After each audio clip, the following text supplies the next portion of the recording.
ಕೇಸ್ಗೆ major twist ಕೊಟ್ಟ ಸಿಂಘ್ವಿ. ಕೆಸರೆ ಗ್ರಾಮದ ಜಮೀನಿನ ಸಂಬಂಧ ದಾಖಲೆಯನ್ನ ಕೊಟ್ಟಿದ್ದಾರೆ. ಕೋರ್ಟ್ಗೆ ಮಹತ್ವದ ದಾಖಲೆಯನ್ನ ಕೊಟ್ಟಿದ್ದಾರೆ ಸಿಂಘ್ವಿ. 10-4-1994ರಲ್ಲಿ ದೇವರಾಜು ಪರವಾಗಿ ಹಕ್ಕು ಬಿಡುಗಡೆ ಪತ್ರವನ್ನ ಕೋರ್ಟ್ಗೆ ಸಲ್ಲಿಸಿದ್ದಾರೆ ಅಭಿಷೇಕ್ ಮನು ಸಿಂಘ್ವಿ. ದೇವರಾಜುಗೆ ಜಮೀನು ಮಾರಾಟ ಅಧಿಕಾರ ಇದೆ ಎಂಬ ದಾಖಲೆಯನ್ನ ಸಲ್ಲಿಸಿದ್ದಾರೆ. 1992ರಲ್ಲೇ ಮೂಡಾಗೆ ಭೂಮಿಯನ್ನ ಸ್ವಾಧೀನಪಡಿಸಿಕೊಳ್ಳಲಾಗಿತ್ತು.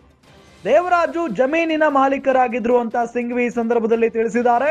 ದೇವರಾಜು ಜಮೀನಿನ ಮಾಲೀಕರು ಹೇಗಾದ್ರು ಅಂತ ಜಡ್ಜ್ ಈ ಸಂದರ್ಭದಲ್ಲಿ ಪ್ರಶ್ನೆಯನ್ನ ಮಾಡಿದ್ದಾರೆ.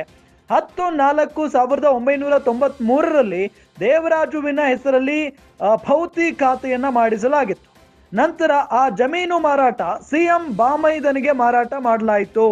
ಯತೀಂದ್ರ ಮೂಡ ಸಭೆಯಲ್ಲಿ ಒಂದೇ ಒಂದು ಮಾತು ಹೇಳಿಲ್ಲ ಅಂತ ಹೇಳಿ ಈ ಸಂದರ್ಭದಲ್ಲಿ ಅಭಿಷೇಕ್ ಮನು ಸಿಂಘ್ವಿ ಅವರು ಪ್ರಬಲವಾಗಿ ವಾದವನ್ನ ಮಂಡನೆ ಮಾಡಿದ್ದಾರೆ. ಮೂಡಾ ಕೇಸ್ಗೆ ಮೇಜರ್ ಟ್ವಿಸ್ಟ್ ಕೊಟ್ಟಿದ್ದಾರೆ ಅಭಿಷೇಕ್ ಮನು ಸಿಂಘ್ವಿ. ಕೆಸರೆ ಗ್ರಾಮದ ಜಮೀನಿನ ಸಂಬಂಧ ದಾಖಲೆಯನ್ನ ನೀಡಿದ್ದಾರೆ. ಕೋರ್ಟ್ಗೆ ಮಹತ್ವದ ದಾಖಲೆಯನ್ನ ಕೊಟ್ಟಿದ್ದಾರೆ ಸಿಂಘ್ವಿ. 10-4-1994ರಲ್ಲಿ ದೇವರಾಜು ಪರವಾಗಿ ಹಕ್ಕು ಬಿಡುಗಡೆ ಪತ್ರವನ್ನ ಕೋರ್ಟ್ಗೆ ಸಲ್ಲಿಸಿದ್ದಾರೆ ಈಗ ಸಿಂಘ್ವಿ ಅವರು.